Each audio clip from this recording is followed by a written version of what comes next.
Good morning dear students, welcome to class 10th। प्रिय विद्यार्थियों, अपना टॉपिक चल रहा है correct form of the verb. और correct form of the verb में पिछली वीडियो में अपन ने फ्यूचर इंडेफिनिट टेंस के बारे में चर्चा की,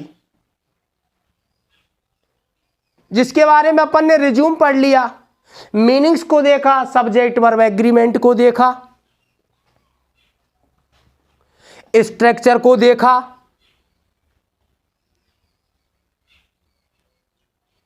प्रिय विद्यार्थियों, कुछ एग्जाम्पलों की भी चर्चा की। नेक्स्ट एग्जाम्पल के बारे में चर्चा करते हुए चलो आइए देखते हैं। प्रिय विद्यार्थियों, आपने गत वीडियो में पढ़ा था जिन हिंदी वाक्यों के अंत में गा गी गे शब्द आते हैं उन वाक्यों को बनाते समय शैल विल प्लस V1 या वुड प्लस V1 का प्रयोग करना होता है। जब आगे पीछे वाले वाक्य प्रेजेंट और फ्यूचर टाइम में होते हैं तो शैल विल प्लस V1 का प्रयोग करना है, और जब आगे पीछे वाले वाक्य पास्ट टाइम में होते हैं तो वुड प्लस V1 का प्रयोग करना है। लेकिन प्रिय विद्यार्थियों, ये प्रक्रिया आपको कब करनी है? जब कर्ता क्रिया को करे, और जब कर्ता क्रिया को नहीं करे तो shall will plus be plus B3 का प्रयोग करना है या वुड बी प्लस B3 का प्रयोग करना है। प्रिय विद्यार्थियों, एग्जाम्पल की चर्चा करते हैं।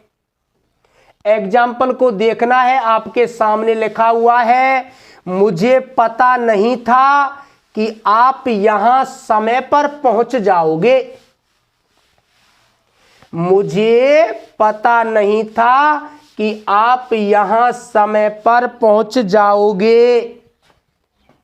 दोस्तों, गागी गे दिया हुआ है, आगे पीछे सामने वाला वाक्य पास्ट में है, तो प्रिय विद्यार्थियों विदित है जब यह पास्ट में है तो इसमें वुड बी का ही प्रयोग होगा, और कर्ता इसमें क्रिया को कर रहा है। कर्ता है आप और क्रिया है पहुंचना।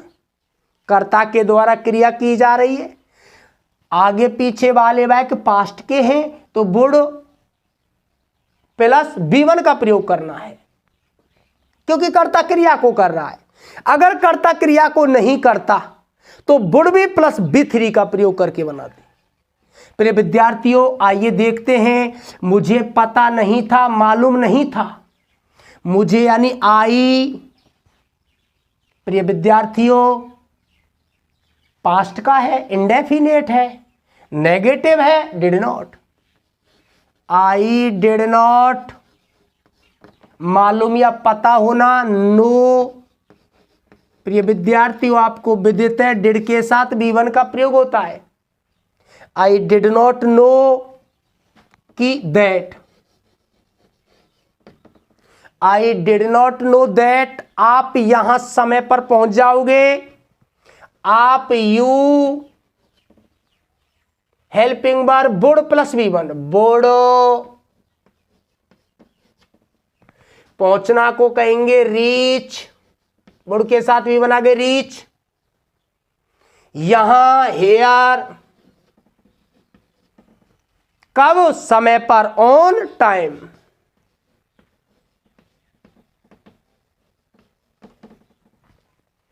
मुझे पता नहीं था कि आप यहां समय पर पहुंच जाओगे। I did not know that you would reach here on time. प्रिय विद्यार्थियों, इसी प्रक्रिया को आगे बढ़ाते हुए नेक्स्ट एग्जाम्पल की चर्चा करते हैं। कल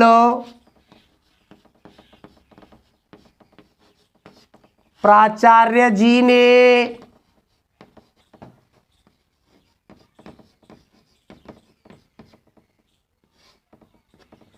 घोषणा की कि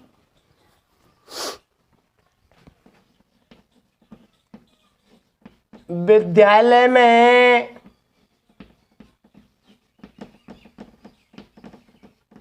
वार्षिक उत्सव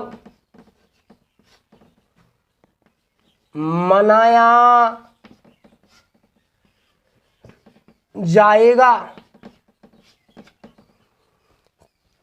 प्रिय विद्यार्थियों, जिन हिंदी वाक्यों के अंत में गा गीगे आता है उसमें आपको विदित है अगर आगे पीछे वाला वाक्य प्रेजेंट और फ्यूचर का होता है तो शैल विल प्लस बी1 का प्रयोग करते हैं, और अगर पास्ट का होता है तो वुड प्लस बी1 का प्रयोग करते हैं। लेकिन कब? जब कर्ता के द्वारा क्रिया की जाती हो। लेकिन प्रिय विद्यार्थियों, कर्ता के द्वारा क्रिया नहीं की जाती हो और आगे पीछे वाले वाक्य प्रेजेंट और फ्यूचर के हो तो शैल ऑब्लिक विल प्लस बी3 का प्रयोग करते हैं, और आगे पीछे वाले वाक्य पास्ट के हो, कर्ता क्रिया को नहीं करता हो तो वुड बी प्लस बी3 का प्रयोग करते हैं। प्रिय विद्यार्थियों, कल प्राचार्य जी ने घोषणा की कि विद्यालय में वार्षिक उत्सव मनाया जाएगा। इसमें पहचान के रूप में गागी के शब्द दिए हुए हैं, परंतु प्रिय विद्यार्थियों इसमें कर्ता है वार्षिक उत्सव, क्रिया है मनाना। प्रिय विद्यार्थियों, कर्ता के द्वारा क्रिया नहीं की जा रही है, इसलिए इसमें वुड बी प्लस बी3 का प्रयोग होगा। क्यों होगा वुड बी प्लस बी3 का प्रयोग? क्योंकि सामने वाला वाक्य आगे पीछे वाले वाक्य किसका है? पास्ट का। प्रिय विद्यार्थियों, कल प्राचार्य जी ने घोषणा की, कल यस्टरडे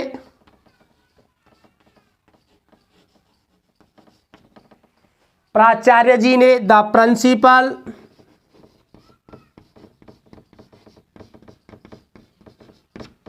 घोषणा करना, अनाउंस सिंपल पास्ट है, असर्टिव वाक्य है बी2 अनाउंस्ड।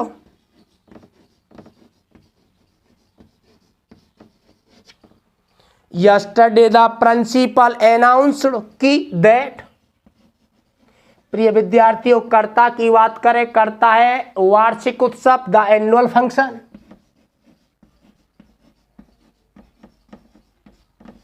The annual function. प्रिय विद्यार्थियों, कर्ता क्रिया को नहीं कर रहा है, वुड बी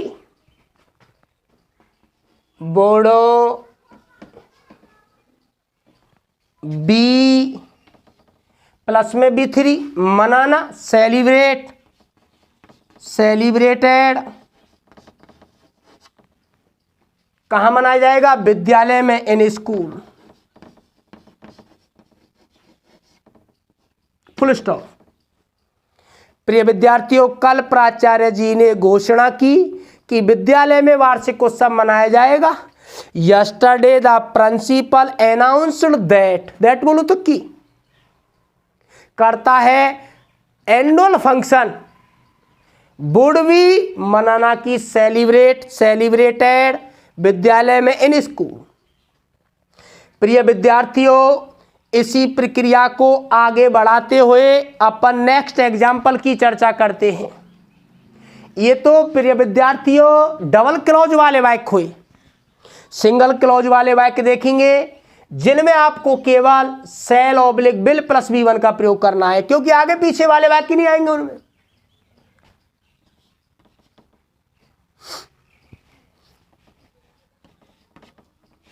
कल राम ने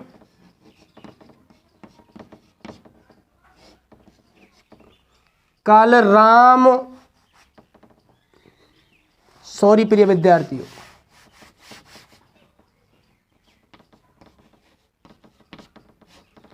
कल राम एक खरगोश को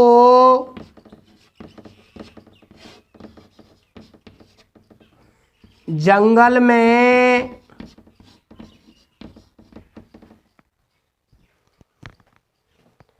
उसकी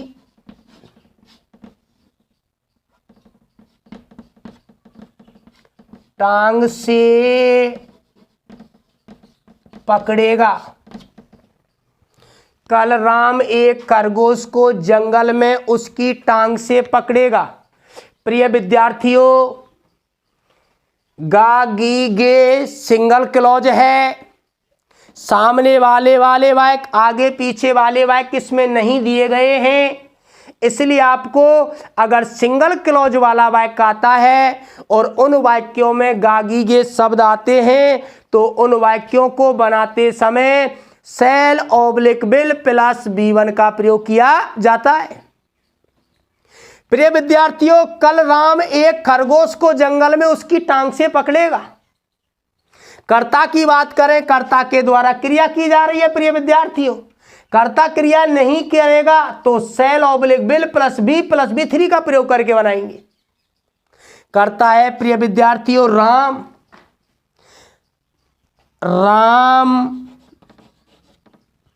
असर्टिव वाक्य है, सेल विल प्लस B1 का प्रयोग करना है। आपको विदित है फीचर में नंबर्स नहीं होते हैं, इसलिए IV के साथ सेल और शेष सभी कर्ताओं के साथ विल का प्रयोग करते हैं। राम विल पकड़ना, कैच, सेल विल के संग B1 का प्रयोग करते हैं। किसको पकड़ेगा? एक खरगोश को, ए रैबिट। किससे पकड़ेगा? उसकी टांग से, why it's leg, why it's leg. कहां पकड़ेगा? जंगल में, इन फॉरेस्ट। कब पकड़ेगा? कल, टुमारो। प्रिय विद्यार्थियों, सेंटेंस बना Ram will catch a rabbit bye it's leg in forest tomorrow. प्रिय विद्यार्थियों, नेक्स्ट एग्जाम्पल की चर्चा करते हैं।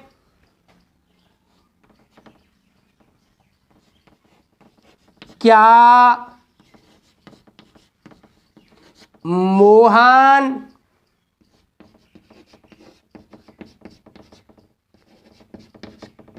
खिलौनों से खेलेगा?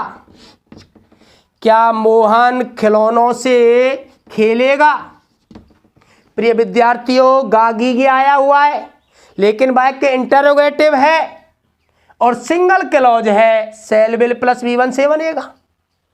मोहन करता है, खेलना क्रिया है, कर्ता क्रिया को कर रहा है तो cell oblique will plus B1 का प्रयोग करते हुए बनाएंगे। लेकिन प्रिय विद्यार्थियों, इंटरोगेटिव सेंटेंस में हेल्पिंग वर्ब का स्थान कर्ता से पहले रखा जाता है। मोहन के संग विल। प्रिय विद्यार्थियों, विल मोहन, खेलना को कहेंगे प्ले। किससे खेलेगा? खिलौनों से, विद टॉयज, क्वेश्चन मार्क। प्रिय विद्यार्थियों, आपने वाक्य पढ़ा, क्या मोहन खिलौनों से खेलेगा? Will Mohan play with toys. इसलिए विद्यार्थियों, इन वाक्यों में वुड प्लस B1 का प्रयोग हुआ।